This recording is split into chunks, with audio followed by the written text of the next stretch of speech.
3, 2, ha! Ang naong sa isa. Oo, kailan na.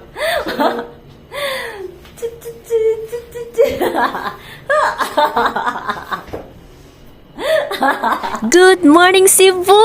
O, diba? Very hype! Kaupat na na ako kaadlaw diri sa Cebu. Nga naanay kauban, ni matana nga naanay jowaers. Sinta mi gusto mag-breakfast, kanay coffee, tapos naanay mga foods. Kaso lang, halos ilang mga menu is na pork. So, nag-take out na lang tag coffee, kay need na to ang coffee in the morning. So, dito sa tapad na Korean store, diri na lang mi nagkaon, super lami ilang foods, the best. So, among gi-order kay kimbap, tteokbokki o rice burger. After breakfast, short walk, then nagbalik nami sa hotel kay nagprep nami kay manglaag mi. Kanang imong banang walay cooperation, kanang maulog.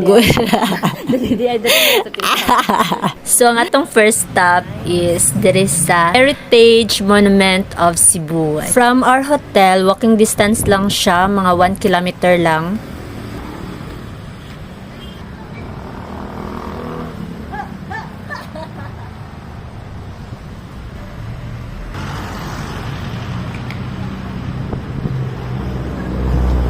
Unahan lang aning Heritage Monument of Cebu, makita nimo ang Yap Ancestral House. So na curious mino kahilig manggubig mga old stuff ni husband. So wala mi nag-expect nga daghan day mga santos din hiya. Oh, diri Ang Catholicism, ang nag-introduce ba na ka Spanish no? Oo. Ang atong ano ani is ang iyahang mga Ancestral. oo, dili ang pag-preserve sa hello, tan-awa gud. Anak siya dati. Ano din?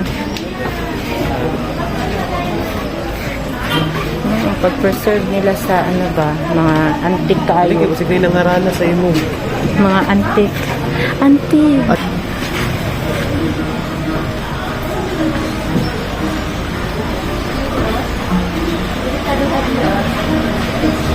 Wait lang. Antique ba, no? Ano sa antique ko? May mga harana sa kuha. Hindi ko sa lang.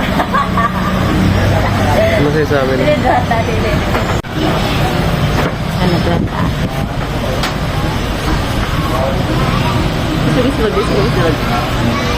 Focus. Pagtunog, focus yan, ha?